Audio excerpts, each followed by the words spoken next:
I'm Smokehouse, and I wanted to show you the new Smokehouse Outfitter. It's, like I said, about 5 3/4 pounds. I'm going to, what it is, the way you set this one up is quite a bit different than the other one. I'm using straps, and I overlap it like an outfitter's tent would. So the strap goes between two trees, and then you slide the strap inside the hole of the smokehouse on both ends, and then the smokehouse actually overlaps the straps, so it makes it pretty tight. It's a straight cut at the top instead of a catenary cut like the original smokehouse. So we're going to set it up and show you how it works.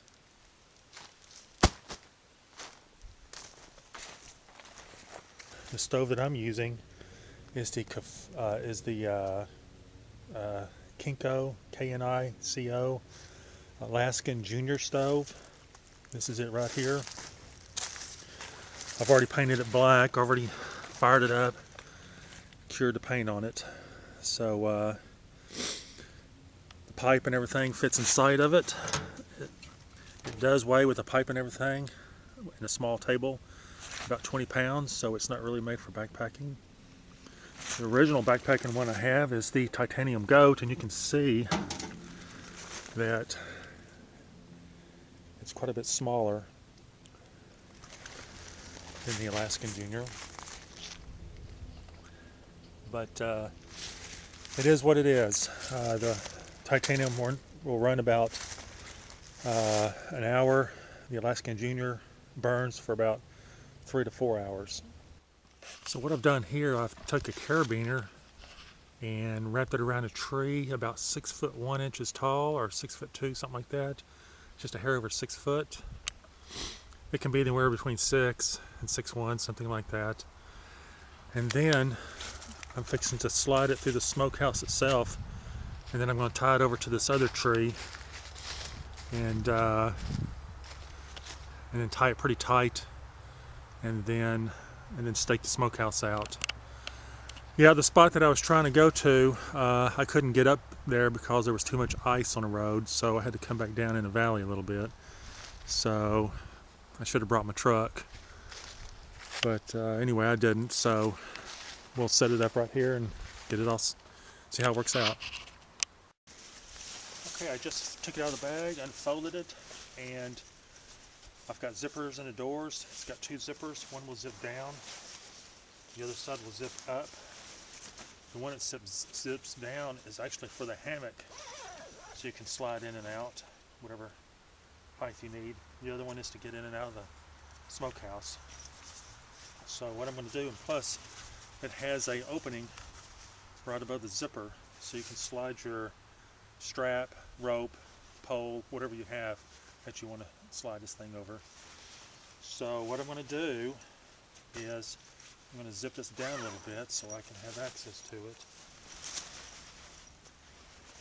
So at this point you want to slide the strap through the openings above the zipper. So what I'm going to do, I gathered them all together on both sides.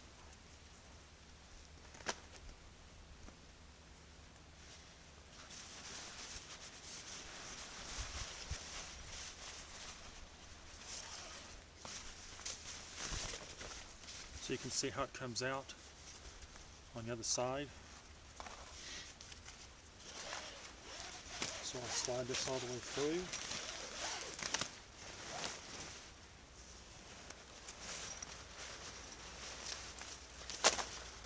And I like to make sure the strap is straight so there's no twist in it.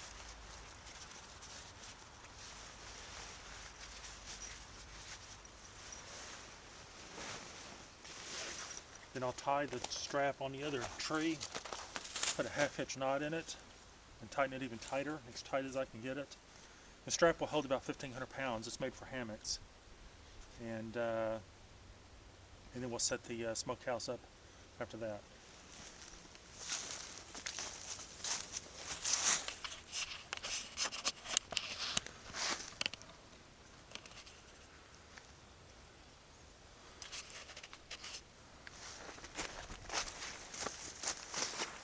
I'm going to set it up about 6 foot tall, or 6 a little bit over 6 foot actually, maybe 6'1", 6'2", about my height. I'm 6'1", so I forgot what I need to do first. I'm still kind of new at this. I'm going to put a half hitch knot here first.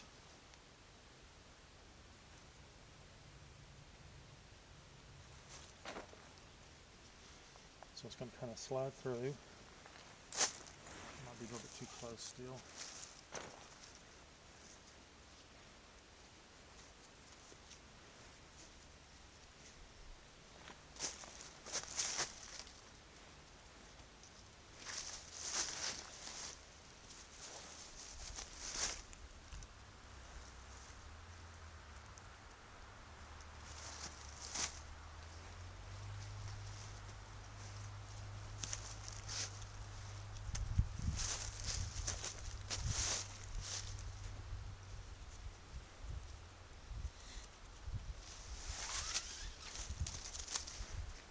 It is about 40 foot of strap. I just want to make sure that I've got enough.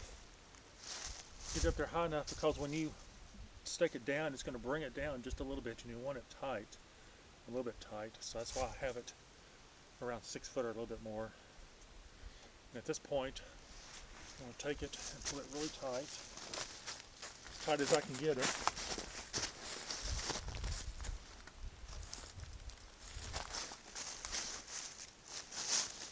Then I'll wrap it around here a couple of times.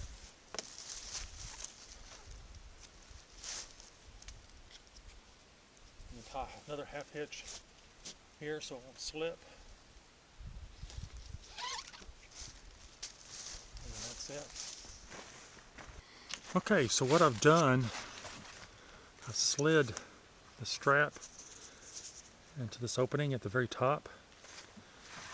Did a half hitch knot back a little bit on this strap, wrapped it around the tree twice, and then another half hitch knot when I wrapped it around a couple of times.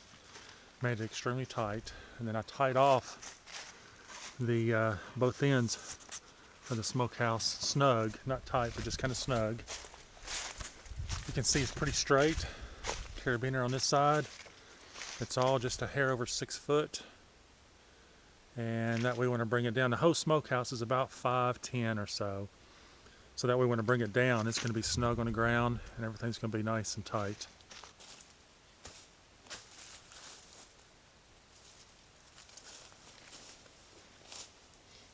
Okay, on setting this up, what you want to do is stake out the middle section first. So this is the wall end. I'm going to stake out this first. You don't want to make it too tight, otherwise it's going to slide everything on the top. So you want it pretty snug, but not too extremely tight. And then stake out the other middle side, and then we'll stake out the both ends.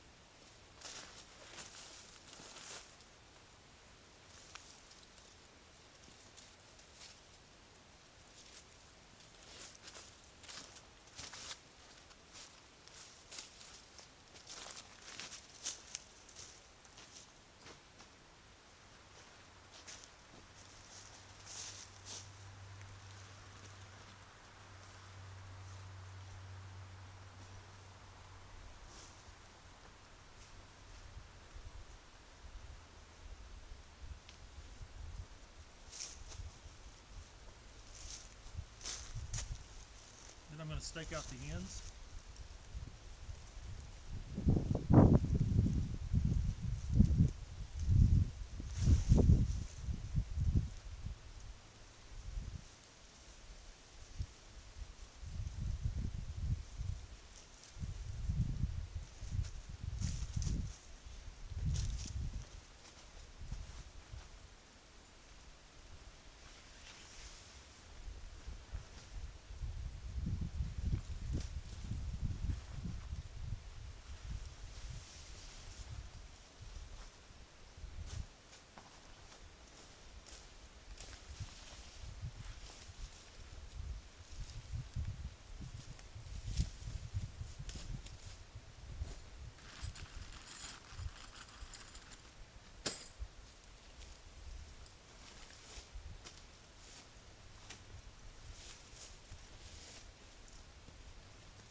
Okay, so now what I'm going to do is put the poles in. You can either use trekking poles, you can use sticks, you can make your own tent poles, whatever you want. The walls are about 29 inches tall. I do have a company that I can buy the stuff from and make poles. They're about a ½ inch thick, or not a ½ inch, almost 3/4 inch thick. Extremely heavy duty. They'll have prongs on each end and they'll break in the middle, so they're about 29 inches long, 14.5 inches broke down. So I'm using my trekking poles for this instance. So what I'm going to do here to set this up, I'll put one in here just for setting's sake. I've already got this kind of halfway adjusted. I'll do the same here.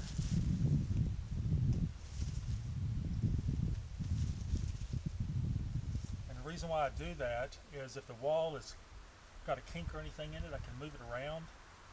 And once I got the wall straight, if I'm using trekking poles, then I can stake the ends down, and then I can turn the pole over and have the prong end coming on the outside and have this staked down, or the stick, whatever you want, and then it's all set up. For this particular model here, the wall is a lot longer again. It's 7 foot long, and so I elected to put the 3-pole system in it just because it's a lot longer wall. So I'm just using a little bit longer pole here. I'm going to have to kind of bury it in the ground because it's longer than it needs to be, but I can still use it for this case. Okay, before I put the hammock in here, this is what the stovepipe looks like on it. It's already set up. Stove is in it.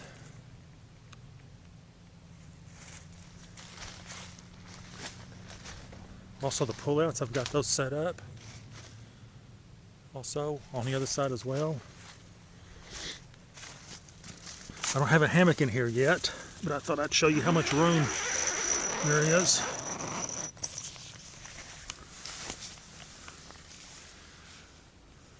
Again, I can stand up in it just about. Just lean my head over a little bit. This is the stove. Okay, got the hammock all set up in here, so let's take a look at it. Right here is where you can see it comes out. Hooks to the tree. Like I said, I've got the double zippers, so you can zip in and out, or you can come up if you want. If you don't want to use a hammock, sleep on the ground. I guess some people want to do that, but you can zip it all the way up and still have a little bit of an opening right there. But otherwise, if you're using a hammock, you can zip this down, zip it up to right here. And then you've got a stove, plenty of wood, cook on it, hammock, tarp, plenty of room over here. So let's take a look. So what I've got is I've got the 2 pull-outs. I've got some red tabs for your clothesline, so you can hang some clothes on this. Stove jack, along with the stove. Over here, if you want to pull the hammock out of the way, got some company in here, you want to cook or whatever. Got 2 tabs over here, and you can just take this hammock, strap it against here. That way you've got plenty of room to sit around, visit, do whatever, stay warm. And when you get ready for bed, you undo it, pull your hammock back out, go to sleep.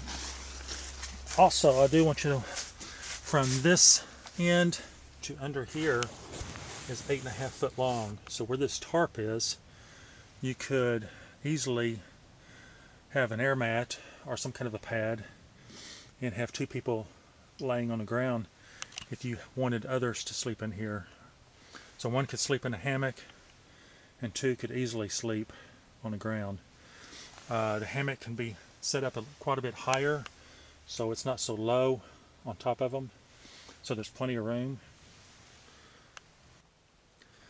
Another thing I wanted to show you all about this is it has these tie-outs right here on the edge as well. Come around here. It's got a tie-out here also. So in case it's really bad storms, the wind's really blowing, you can put a stick about right in here and tie this over to a stick.